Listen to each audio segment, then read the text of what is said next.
Une remarque. Dans la presse, je trouve qu'on voit plus pratiquement rien sur la Chine.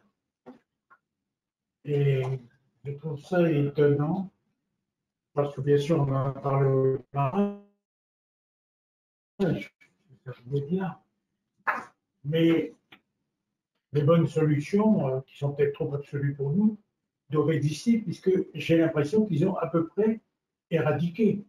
Donc il y a 1,5 milliard d'habitants qui ont à peu près éradiqué, avec des méthodes qu'on peut contester, mais en fait savoir comment ils font, où ils en sont, je trouve que ça serait important et que ça ne vient pas. On n'en parle pas, je pense, parce qu'il y a une opprobre.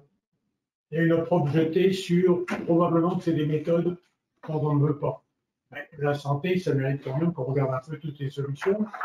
Et voilà, je vais essayer de remarquer. Oui. D'autant que c'est pareil, Thaïlande et Vietnam sont aussi extrêmement attentifs à ce qu'il n'y ait pas de développement de. Oui. Ils ont des résultats tout à fait très bien réussis, notamment au Vietnam. Oui. Oui, et on avait vu les informations là-dessus il y a quelque temps. On voit moins ce genre de trucs. Et en tout cas, effectivement, sur la Chine, aussi sur la Corée, il y a sur des informations qu'on n'entend plus, qu'on entendait il y a 3 mois. Il y a deux secteurs sur lesquels on Parlez plus fort. Il y a deux domaines sur lesquels on n'entend plus rien sur la Chine. C'est un, les problématiques sanitaires, deux, les problématiques économiques. On ne sait rien du tout sur la reprise des hostilités vers les exportations de tout ce qu'on n'a pas besoin mais qu'on nous vend en masse. Il n'y a pas un mot là-dessus. C'est très étonnant, ce blackout de l'info sur l'état économique de la Chine. Oui, c'est vrai qu'il n'y en a pas en France, ça je vous en ai pas mis, mais l'un des trucs, c'est le South China Morning Post, là, sur lequel, là, pour le coup, oui, t'en as tout un tas. Mais, dans la presse étrangère, il y a des articles. Hein? Dans la presse étrangère, voilà, voilà. Mais pas en France. Les économistes. Oui, oui. En France, on peut parler de la Madienne. Oui. Alors, on va laisser la parole à Martine. Vraiment, merci d'être là. Donc, ce que tu me disais, ça m'a conforté un peu, même si c'était un peu désabusé, c'est de dire que dans la presse et ailleurs, on voyait un peu tout et n'importe quoi sur la question du télétravail. Tout le monde s'arrogeant. Donc, j'allais dire le prix du balai à franges de Monsieur Michu, voilà. Et donc, c'est à toi si tu veux bien. Et Jean-Loup, si on peut mettre le focal voilà, sur Martine. Je vais essayer de mettre un peu de légèreté peut-être dans ce monde un peu complexe. Alors, je vais peut-être d'abord commencer par me présenter. Oui, alors c'est difficile. Donc déjà, je travaille à la DRH Group, donc la direction de la qualité du travail au sein de l'Orange, et je pilote le sujet du télétravail depuis 2012 maintenant. Donc ce que je vous propose, je ne vais pas vous faire une présentation très académique, mais je vais plutôt effectivement dérouler un peu l'histoire du télétravail au sein de l'Orange, de la manière dont je l'ai vécu moi, pilote préférent du sujet depuis 2012. Alors, peut-être de démarrer, ce qui est peut-être important de souligner, mais ce qui explique sans doute la manière dont on apprend ce sujet. Je suis moi-même plutôt en formation, je suis sociodémographe, avec une spécialisation en développement humain, et je pense qu'avec le recul de mes 20 ans de 30 ans de pratique RH au sein de l'Orange, de filiales, de part et d'autre, je pense qu'effectivement, je vais avoir des choses, j'ai besoin de comprendre ce qui se passe dans un collectif, et j'ai besoin de comprendre effectivement quand on m'appelle. J'ai besoin de comprendre le besoin et je ne suis pas dans une approche à répondre, à donner la solution.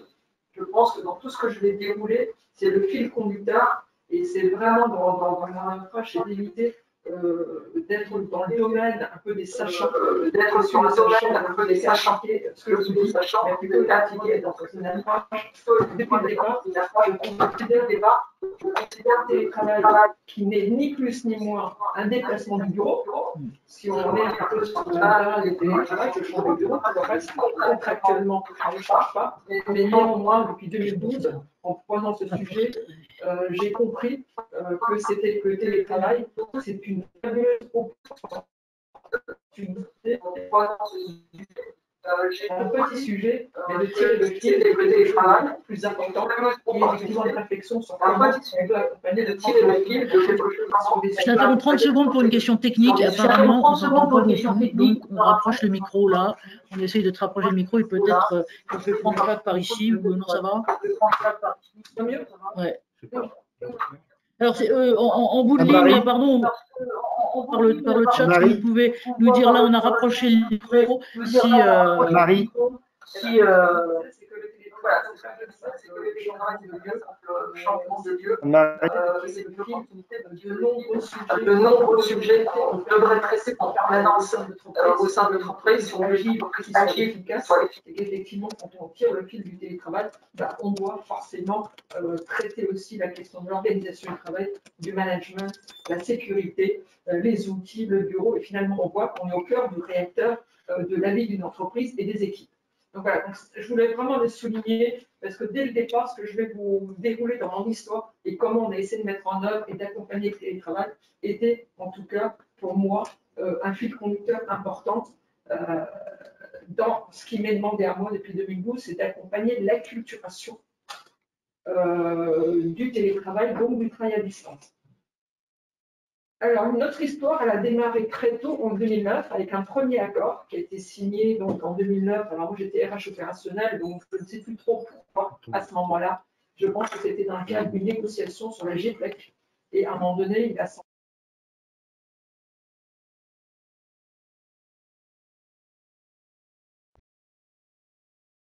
Donc, déjà, le premier accord n'était pas du tout lié à un déménagement. Parce que souvent, aujourd'hui, avec ma pratique, mon recul, souvent on met en place des accords télétravail lorsqu'on est dans une opportunité de déménagement pour des raisons souvent d'économie financière. En 2009, on n'était pas du tout dans ce contexte-là. C'est clair que dans les premiers temps, dans les 3 premières années, le télétravail a démarré très lentement. Alors 2009, c'est ancien, ça c'est qu'il y a 10 ans, mais en 10 ans, on a quand même énormément changé et mûri sur le sujet. Alors, l'histoire a commencé tout doucement par les demandes des médecins. Vous avez des salariés qui venaient voir les DRH avec effectivement le certificat médical, où il y avait effectivement une demande du médecin par rapport à une pathologie, etc., recommander la mise en place du télétravail. Donc ça, effectivement, il n'y a pas de souci, on validait, on mettait en œuvre. Mais globalement, quand même, dans les premiers temps, je me suis heurtée en permanence aux managers, qui, quand je vais aller sur le terrain, parce que je vais beaucoup sur le terrain, j'ai besoin de comprendre ce qui se passe vraiment local, me demander, Martine, on a un accord, est-ce qu'on va l'appliquer? En permanence, j'avais cette question. Et si oui, combien? Alors ça sera dans les entreprises un peu techniques, donc c'est vrai qu'on aime bien des choses un peu carrées. Et ça a été vraiment un long travail au démarrage d'expliquer qu'il n'y a pas de quota, il n'y a pas de volume. Nous, ce qu'on souhaite, c'est vraiment que le télétravail soit quelque chose qui soit regardé de l'angle de l'équipe. En quoi, au sein d'une équipe, en matière d'efficacité, d'organisation, de QVT, ça correspond et comment est-ce qu'on met en œuvre. Donc, chaque unité locale, effectivement, a sa propre réflexion pour vraiment, avec bien sûr le manager qui est au cœur du réacteur, pour animer tout ce dispositif et dire, ben voilà, est-ce qu'on pratique le télétravail en fonction du métier, en fonction des activités, bien sûr, au regard des 7 critères d'éligibilité de la critère. Juste une question juste là-dessus. Les premières demandes donc, qui étaient hors cadre, contraint, si on peut dire, ou légales, est-ce qu'il y avait des métiers plus particulièrement, des entités plus particulièrement sur lesquelles ça se reportait? Alors, au début, donc, quand j'ai pris le sujet en 2012, donc, nous étions parmi les travailleurs. Donc, ce qui est assez classique, c'est les métiers fonctionnels et SI. Pourquoi les métiers SI? Tout simplement, c'est sans doute les premiers métiers qui ont été équipés d'outils de mobilité et qui étaient très à l'aise dans cette manipulation ou dans le micro-portable et les applicatifs. Donc ça, c'est naturel. Et je dirais même avant 2009, dans le SI, nous avions déjà des salariés du temps de France Télécom qui télétravaillaient.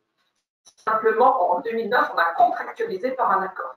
Ça ne veut pas dire du tout qu'avant, ça ne se pratiquait pas. Mais néanmoins, le sujet s'est développé parce que progressivement, tous nos salariés sont équipés d'outils de mobilité. Et je rappelle que la première condition pour pouvoir télétravailler, c'est quand même l'équipement. Donc c'est clair, c'était plutôt les métiers de SI, les métiers des fonctions support, les chefs de projet, etc. Et pas du tout en 2012, les métiers de la relation client. Et moi, je venais de la relation client. Je venais effectivement pour mon poste précédent, c'était les métiers de l'assistance technique, donc des centres d'appel qui ont été beaucoup chahutés pendant la crise. Et c'est pour ça que j'ai pris ce sujet, parce que dans mon poste précédent, on m'a demandé de déployer le télétravail dans les centres d'appel, où nous étions plutôt sur un âge moyen de 40-55 ans, des gens avec un casque 7 heures par jour, avec effectivement une charge assez forte, une charge d'activité, une charge mondiale, quand il y a des clients qui ne sont pas satisfaits, au bout d'un moment, ça pèse. Et parfois, effectivement, 1 heure, 1 heure et demie de transport, le matin, le soir, surtout dans le sud de la France, où l'été, en plus, il y a des touristes. Donc, tous ces éléments conjugués qui avaient effectivement une réponse, le télétravail était une réponse aussi, effectivement, à un stress, à une charge de travail. Et l'objectif pour nous, c'était effectivement d'accompagner cette organisation qui permettait de faire baisser la fatigue, parce qu'il est clair, moins de déplacements diminue la fatigue. C'est assez mécanique. Voilà. Donc, au fur et à mesure, ce qui n'était pas envisagé en 2009, en 2012, quand on avait fait le sujet, on n'imaginait pas du tout ensemble de relation client à distance. À l'époque, on était vraiment dans des plateaux, on imaginait 300 personnes sur un centre d'appel, le conseiller client au milieu, le soutien, le manager, toute l'organisation du travail était réfléchie en présentiel. Et là, le sujet du distance. Et là, effectivement, on a travaillé vraiment en équipe projet. Et on a travaillé avec une unité qui était l'unité d'assistance équivoise. Et on a vraiment travaillé avec une direction en équipe projet, avec l'intégralité des métiers concernés, les managers, le contrôleur de gestion, le SI, etc. Pour repenser totalement l'organisation du travail. Si demain, un conseiller client à domicile, comment il n'y a pas que l'équipement du salarié, des conseillers, il faut aussi effectivement préalablement acheminer l'appel client qui arrive effectivement sur le centre d'appel vers le domicile. Donc, il a fallu travailler techniquement, ce qui n'est pas forcément la chose la plus compliquée, mais il a aussi fallu accompagner les salariés à haut travail à distance, surtout sur les métiers de conseiller client. C'est-à-dire quand vous avez un client difficile, quand vous êtes dans un espace partagé, vous avez l'entraide, vous avez le management. Et là, il a fallu effectivement sécuriser pour dire je suis tout seul à la maison, si j'ai un souci, si je pète un câble, parce que surcharge mon câble, comment est-ce qu'on peut les accompagner? Et ce qu'on a fait dans ce cadre-là, c'est qu'on les a mis en pépinière. C'est-à-dire qu'il y a une phase transitoire, on les a équipés d'outils de mobilité, on les a installés sur les plateaux, mais dans un espace totalement dédié pour recréer le domicile sur le plateau, pour vérifier, pour appréhender les techniques. Est-ce qu'on leur a mis aussi des chats à disposition qui leur permettent, une fois qu'ils avaient plus en téléphone, quand ils étaient en difficulté, de pouvoir échanger. Voilà. Donc il a fallu, et c'est là où je dis, le télétravail, c'est une fabuleuse opportunité de modernisation de nos organisations de travail. Mais ça suppose qu'on est ouvert au changement. Cette équipe dont je parle du centre appel du Sud-Ouest, ça n'a pas été facile de tout mettre en place. On modifie parfois totalement nos modes de fonctionnement. Nous avions des responsables d'équipe qui me disent Martine, moi, mon rôle, c'est de manager une équipe en présentiel. Qu'est-ce que je fais quand ils vont être à distanciel? Je n'ai plus d'activité. Donc, il a fallu en même temps qu'on a mis en place les solutions techniques, les pépinières d'apprentissage pour les collaborateurs, en parallèle, effectivement, accompagner le manager. Et je les ai suivis pendant 4 ans, parce qu'effectivement, j'essaye, quand on développe, ça c'était en 2012, donc c'était vraiment dans les premiers développements du télétravail dans les centres d'appel. Pendant 4 ans, je les ai accompagnés pour comprendre comment ça se déformait, le volume de télétravailleurs, managers, hiérarchie. Pour mon souffle. Et au bout de 4 ans, quand je suis allée les voir, je me dis Martine, le télétravail, c'est plus un sujet. Ce n'est plus, on est devenus digitaux parce qu'effectivement, le fait de devoir repenser l'organisation, il y avait plein de questions, le management, mais aussi les soutiens. Est-ce qu'on peut faire du soutien à distance? Le soutien, c'est forcément présentiel. Ben, ce qui nous a aidé au fil du temps, c'est aussi la décroissance démographique, les départs à la retraite, qui font qu'effectivement, les soutiens qui étaient d'abord sur tous les plateaux, avec le départ, il n'y avait plus que du soutien sur 2 ou 3, parce qu'effectivement, tous nos plateaux, on a des plateaux qui sont disséminés un peu partout sur la région, donc il n'y a pas qu'un lieu physique, un manager peut avoir 2-3 plateaux sur la région. Donc les effectifs faisant que, effectivement, on était en situation de décroissance, il a fallu trouver des solutions au fur et à mesure, au départ, et du coup, sur l'intégralité des métiers, à la distance, naturellement, c'est mis en œuvre par une forme d'apprentissage. Ça, c'est pas fait du jour au lendemain. On a appris à utiliser les outils de chat, de code, Au début aussi, je peux vous donner un autre exemple. On m'a dit, bah, j'ai 3 jours de télétravail, parce que je me rappelle que notre accord depuis 2009 et qu'on peut faire jusqu'à 3 jours de télétravail. Ce qui est quand même relativement important pour un accord qui est en date de 2009. Par contre, la seule chose qui n'était pas négociable et qui n'est toujours pas à ce stade-là, c'est effectivement les 2 jours minimum de présence sur site.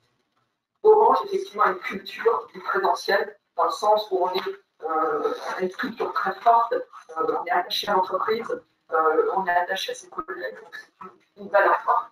Et le fait qu'on a un accord pendulaire où on ne dérange pas ces 2 jours minimum, fait qu'effectivement, on est dans un équilibre distanciel présentiel. Je peux couper.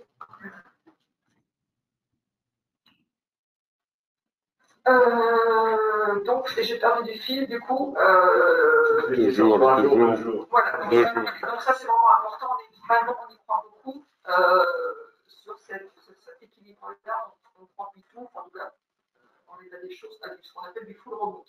Travailler totalement à distance, c'est absolument pas dans la culture. Et on y reviendra, effectivement, dans les échanges qu'on fera après, sur quel positionnement des entreprises aujourd'hui. Donc, voilà, effectivement, qu'il y a différents mouvements qui se décident. Ça, c'est pour tous les métiers. Alors, tous les métiers, je dirais, il y a des métiers comme les métiers fonctionnels, chef de projet, contrôle de gestion, RH, etc. Il suffit d'être équipé et il faut un équipement à domicile ou des conditions pour pouvoir télétravailler. Après, il y a des métiers sur lesquels, comme la relation client, où ça nécessite un travail préalable. Parce qu'il faut effectivement des conditions techniques. Mais globalement, depuis 2012, les choses se sont diffusées. Alors, elles ne se sont pas diffusées comme ça du jour au lendemain. Je rappelle, effectivement, je vous l'ai dit en introduction, les managers m'ont dit, mais combien? Est-ce qu'au-delà, on est au démarrage d'une nouvelle forme d'organisation, et il faut quand même dire que le présentiel a quand même beaucoup de on se voit là, je pense que dans la communication, on a beaucoup plus d'échanges en présentiel que des personnes qui sont derrière la caméra, qui ne voient que moi, et encore, ils ne voient pas les mimiques, ils sont que le son. Donc c'est très, très difficile de se faire une idée du contexte global. Donc c'est vrai que les choses se sont développées progressivement, et comme je l'avais raconté à Marie, il y a vraiment un événement qu'on a organisé en 2015, qui pour moi était vraiment le démarrage du télétravail au sein de Orange. C'est qu'à un moment donné, à force de poser ces questions sur le terrain, est-ce qu'on y va ou on n'y va pas, je me suis dit, il faut que je trouve une réponse. Il faut que je fasse un événement. Donc le 2 février 2015, on a organisé un événement qu'on a proposé à tous les DRH des territoires. Je rappelle qu'on est présent partout en France, et dans les Caraïbes et à La Réunion. Et on s'est dit, on va organiser, mon rêve à l'époque, c'était de faire une journée du téléthon, ou la journée de la femme, et là, je voulais une journée du télétravail. Je voulais qu'on puisse globalement échanger pour ou contre, ce n'était pas le sujet, mais qu'on puisse faire un sujet d'échange et de discussion globale.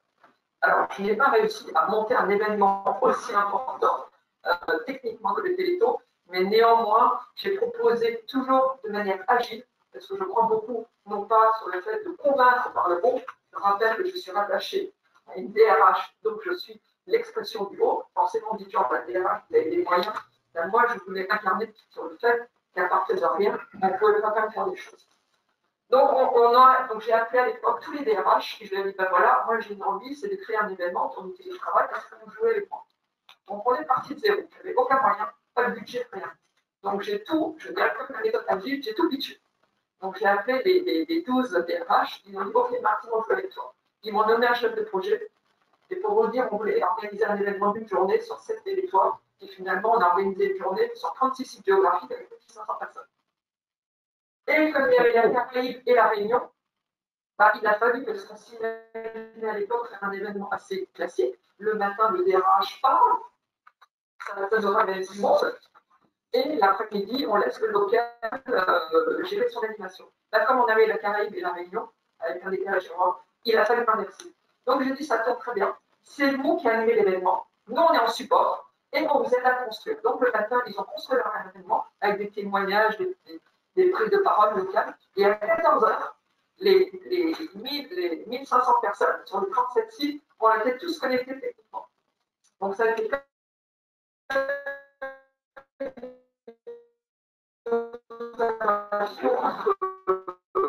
la DRH à l'époque, des événements à distance, on n'est pas trop habitué. Donc, j'ai quand même négocié, effectivement, de franchir un budget, qui était le budget d'un animateur radio.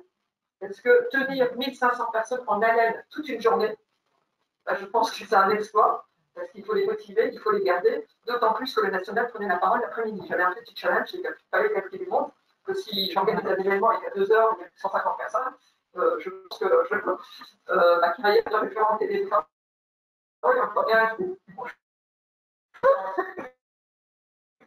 donc voilà, donc on a pris un animateur radio et l'après-midi, on a fait des tables rondes, 2 tables rondes. Une table ronde sur le télétravail avec des DRH qui parlaient des extérieurs, Cisco, voilà, pour partager aussi l'expérience externe. Il ne fallait pas qu'on soit centré que sur nos Orange.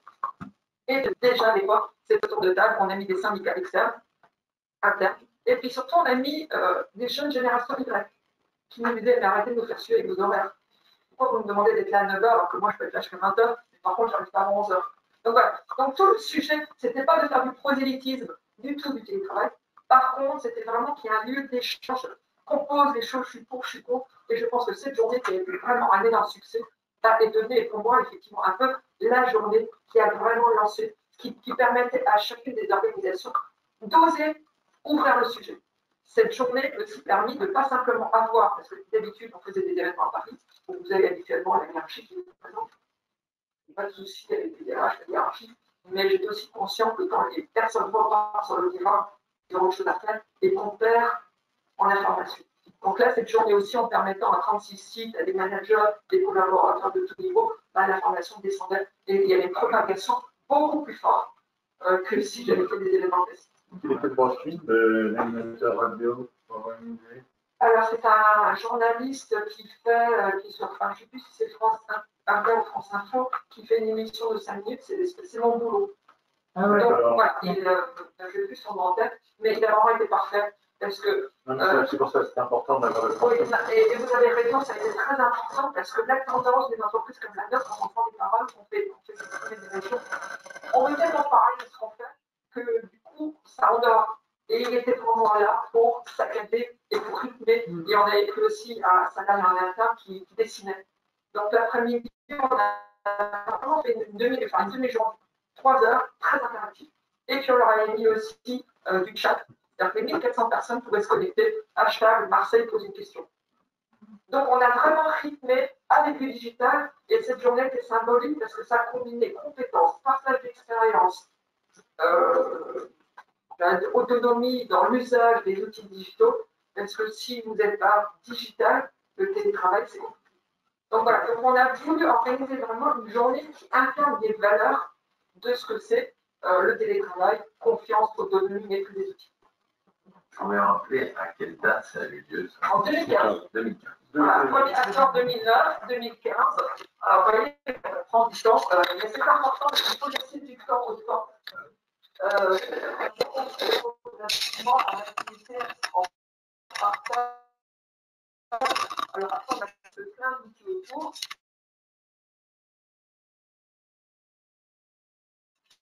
Pour accompagner tout ce mouvement, on a bien sûr créé des formations à l'éducation des majeurs. J'interromps 30 secondes, Jérôme. Je me souviens de cet événement. Voilà. Il est à la table ronde sur le relais de la d'écologie, donc par un témoignage divers. Avec le relais de cet événement, on a créé la formation d'événement, on a créé un service game, on a créé L'écho. alors, c'est pareil, on a voulu créer un serious game très tôt en 2015, parce que c'était un jeu. Je voulais vraiment mettre en place un certain nombre de travail, on ne peut plus revenir 2 jours sans faire. C'est très compliqué. Donc, on a créé un serious game très digital. On a appelé ça Ludo, on a arrêté de télétravail. Donc, on a pris l'environnement dans lequel, pour vraiment, effectivement, alors, c'est pas une formation, c'est une sensibilisation. Dans quel piège je travaille? Est-ce que je travaille dans mon lit, dans le bureau, etc. Quels sont les risques TMS? Comment je me mets en utilité des externes? Comment je crée des rituels de travail? Je rappelle que quand vous êtes dans les bureaux, les temps de pause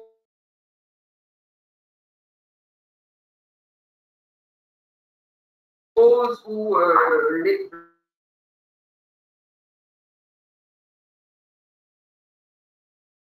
la restauration, il y a toujours des collègues qui viennent nous chercher.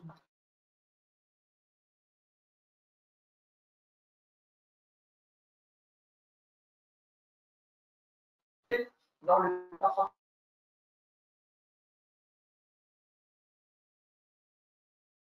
forcément conscience au démarrage du télétravail, c'est qu'il doit vraiment créer son propre rituel avec des se pose toujours la question, et je l'aime bien, est-ce que je travaille en pyjama ou pas? Je ne me rase plus dans une forme où effectivement, je vais balayer tous les sujets qui vont se poser là. C'était un souhait, je n'ai pas d'équipe. Je ne voulais pas rester dans le monde traditionnel de l'entreprise avec une équipe. Donc effectivement, je vous l'ai dit, je construis tout en mode agile. Quand j'ai une idée, je pitch, je vais chercher les budgets et je vais chercher les ressources qui veulent m'aider. Donc j'ai aujourd'hui une trentaine de référents télétravail partout en France. Donc c'est des référents RH par territoire, mais j'ai aussi des référents métiers.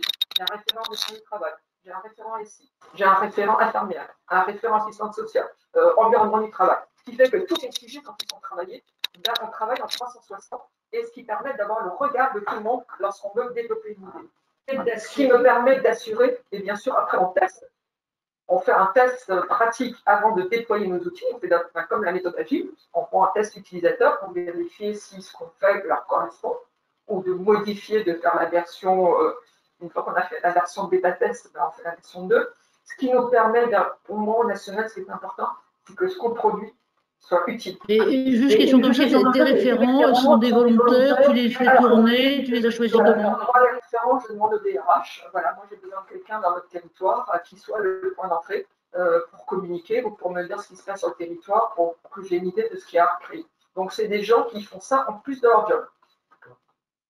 Alors, après, c'est la motivation qui est la leur, parce que pour porter cette activité, je pense que ça s'entend dans ma voix, il faut être motivé et il faut un profil, je pense. Le télétravail, ce n'est pas une application de règles. Il faut quand même avoir une ouverture sur l'innovation, le changement, parce que le télétravail est apporteur de changement. On ne peut pas manager une équipe à distance comme on manage une équipe en présentiel. Donc, tout notre job, c'est vraiment d'accompagner et notamment les managers qui sont au cœur du développement de ce dispositif. Aujourd'hui, comme on fait aussi des sondages tous les 2-3 ans, on fait vraiment des sondages où on interroge nos télétravailleurs sur la pratique et sur notre dispositif pour comprendre ce qui se passe bien, ce qui se passe pas mal. Et effectivement, on s'est rendu compte quand même que malgré toutes les formations qu'on a mis en œuvre, il y en a au moins une dizaine, à la fois sur le management, sur les outils, il y a à peine 14%. Alors, je vais vous donner des chiffres. En fin 2019, nous étions à 36 000 télétravailleurs. Alors, 15 000 réguliers et les autres, c'est des occasionnels, parce qu'on a développé une application qui permet de tracer le nombre d'occasionnels via un outil. Quand il y a des problèmes de transport, de pollution, ça marche du feu de Dieu.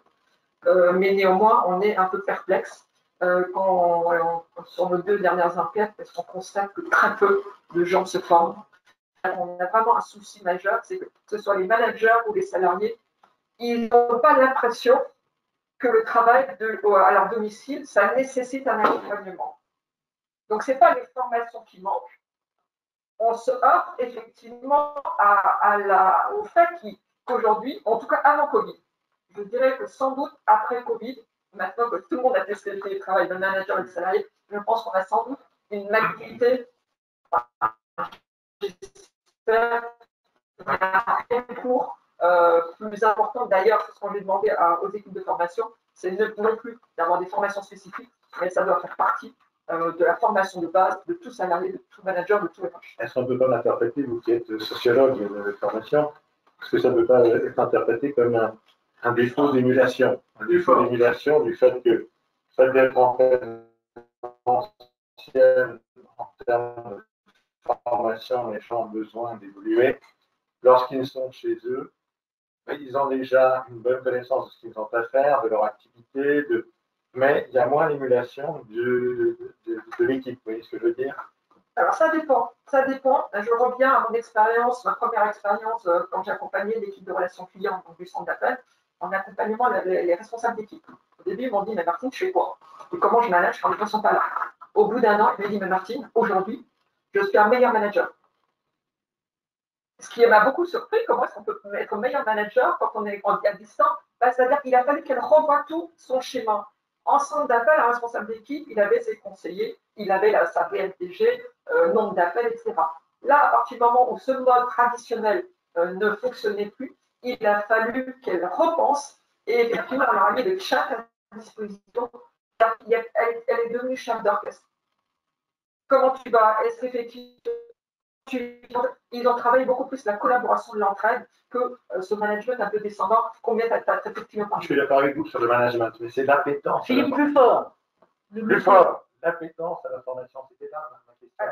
Alors, je n'ai pas tous les éléments de réponse. Je pense que déjà, quand on demande du télétravail, alors tout dépend de la motivation. Là, je parle avant Covid, souvent on rentrait dans le télétravail parce qu'on était fatigué, on avait 2 heures de transport. Donc, je fais du télétravail. La question de comment je pratique à domicile et les vraies questions qui se posent se font progressivement en fonction de la pratique. Et c'est là où on se rend compte, d'ailleurs, il y a des collaborateurs qui au début partent sur 3 jours et ils reviennent voir le manager en disant je suis seul à la maison plus 3 jours de télétravail, c'est trop. Donc il y a une vraie maturité et il y a du test and learn. Personne n'a la solution, ni le manager, ni le salarié. C'est pour ça qu'on insiste beaucoup. On a une période d'essai dans notre accord quand on signe un avenant. Je pense que les 3 premiers mois, il faut vraiment qu'il y ait un dialogue très proche entre salarié et manager pour l'interroger. Dis-moi comment ça se passe. Alors, attention, souvent les managers n'osent pas parce qu'il y a le côté un peu intrusif au domicile, mais il faut vraiment passer ce cap. Quand on est en télétravail, on fait du travail. Donc, le domicile revêt un caractère professionnel, en tout cas sur les horaires habituels, et il faut vraiment passer ce cap. Dis-moi, est-ce que ça se passe bien? Est-ce qu'effectivement le relationnel, la communication, etc. Donc, il faut vraiment parler travail, dire comment tu t'organises, comment tu pratiques, quelles sont les difficultés. Il faut la confiance. Et c'est là que je trouve que le télétravail, on parle beaucoup d'organes du travail.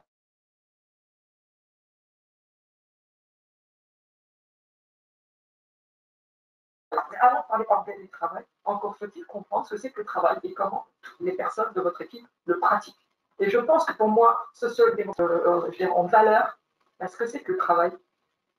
Si on ne comprend pas comment on travaille, le travail personnel, de réflexion, le travail d'échange, etc., alors individuellement, collectivement, je pense qu'on ne peut pas avoir une organisation de travail efficace.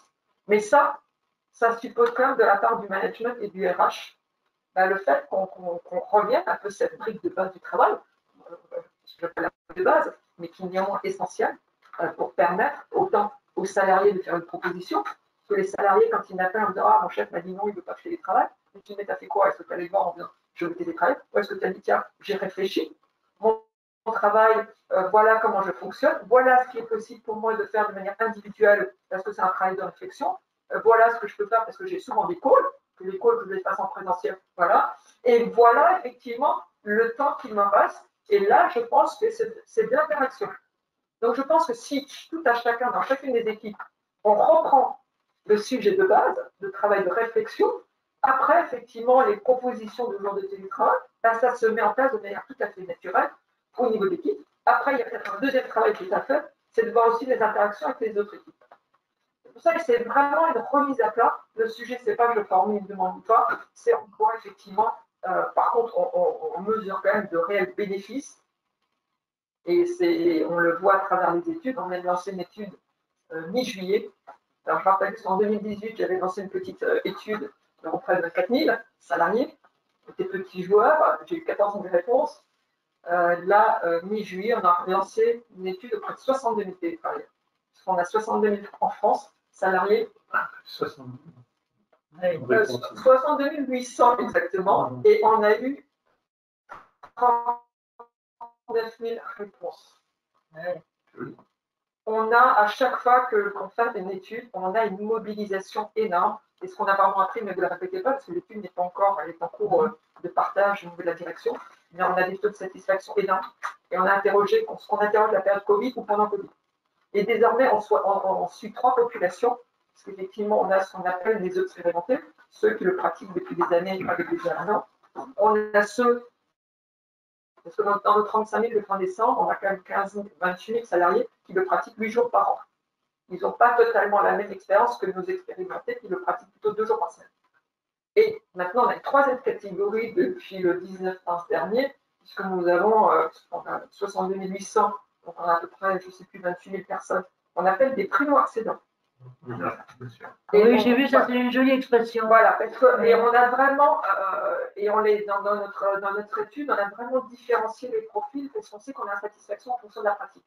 Et on voulait vraiment zoomer de manière très précise sur ces fameux primo-accédants parce que c'est des gens qui ont basculé en mars dernier, ils n'ont pas choisi le télétravail. C'est important, c'est indicateur du choix. Mais on n'est plus, là aussi je précise, et M. Chemin sera peut-être sans doute d'accord avec moi, depuis le 19 mars, on n'est pas en situation de télétravail. Je passe mon temps à répéter, on peut appeler ça télétravail dégradé ou plan de continuité d'activité à domicile, mais c'est important psychologiquement, on n'est pas dans les mêmes mesures. L'accord télétravail, c'est du double volontariat. Oui. Ça ne s'impose pas aux salariés. Depuis le Covid, on est dans une situation où effectivement le télétravail s'impose comme une mesure